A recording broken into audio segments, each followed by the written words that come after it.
you can't lie to yourself. I can lie to you, and I can lie to everybody else, and I was great at it. But buddy, every fucking day in that dirty mirror, that accountability mirror was no more. Fuck that accountability mirror, let's just fucking shave my head and go to work.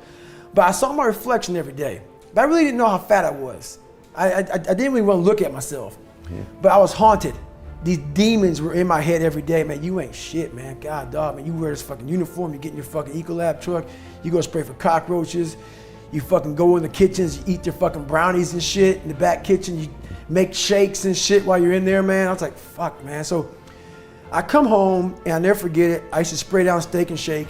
My last stop at about 6:30 at night, or 6:30 in the morning, I spray down Steak and Shake, and they had this big, large shake. They gave me this special cup, and they just dumped the fucking chocolate milkshake in there, and I go across the street to 7-Eleven. I had a 45-minute commute home, and I'd go over to 7-Eleven and get these chocolate donuts, like the mini Hostess donuts. And I was popping them like fucking Tic Tacs, dude. It was like I'd eat it, I just fucking pop it, boom. This be driving, listening to the radio, popping them like Tic Tacs, drinking the shake. So by the time I got home, that box of donuts was gone. My mom lived about 2 miles down the road because she moved to Indianapolis, Indiana now. So what would happen is this. So I would eat that, and my routine was this. Shit you not, my breakfast was not that. That was my snack for my 45. So now, my mom, and this is no fucking shit, my breakfast, you know those fucking Pillsbury cinnamon rolls? Yeah. You got the 5, you got the 8. Yeah. I had the 8. So you had the 8, she baked that shit, and then it was 7 to 8 scrambled eggs hard, and half a pound of bacon well done, and I would chase that motherfucker down with Fruity Pebbles, 2 bowls, or Fruit Loops, something sugary. That was my breakfast after the fucking donuts and the shake. So this day though, I get home, call my mom up on the phone. She goes, "You want your staple?"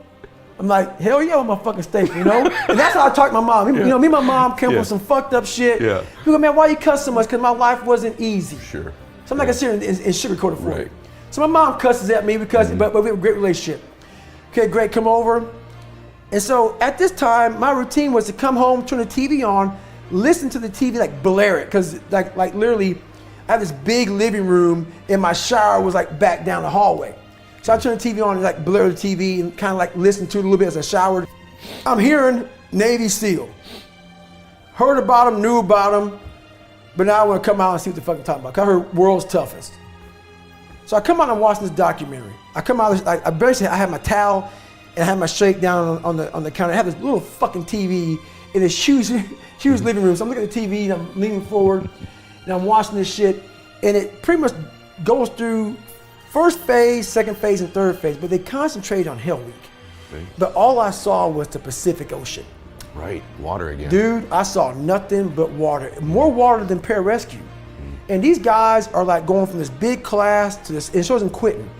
And I see nothing but this jackhammer. Guys, snot bubbles and just rolling around, sugar cookies, and in and out of the surf.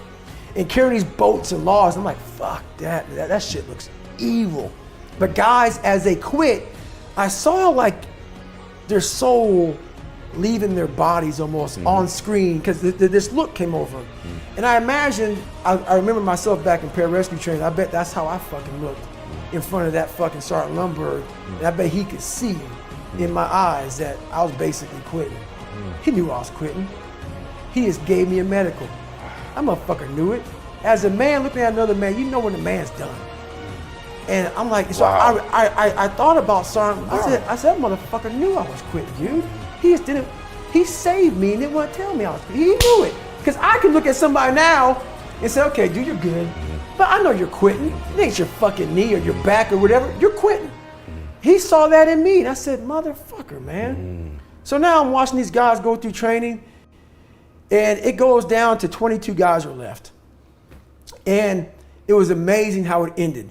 Because these words, I don't know them exactly, but it's in my book exactly. And this commanding officer's at graduation, and these 22 guys graduate buds, SEAL training. And his commanding officer's in his dress whites. He's up there, some old skinny fucking commander, but you can tell he's been through the shit. Salty looking motherfucker. And he's looking hard, and his speech was amazing. He goes, we live in a society where mediocrity is often rewarded. And he looked down at the 22 men, and he says something about basically, you all detest mediocrity. And he goes on to talk about this mediocrity and shit. And I just sat back, and I said, God, man, I just want to be like these motherfuckers. Man. I want to feel, because now I was projecting myself in those chairs. I want to, how do y'all feel like right now? I go, I want to feel like you do.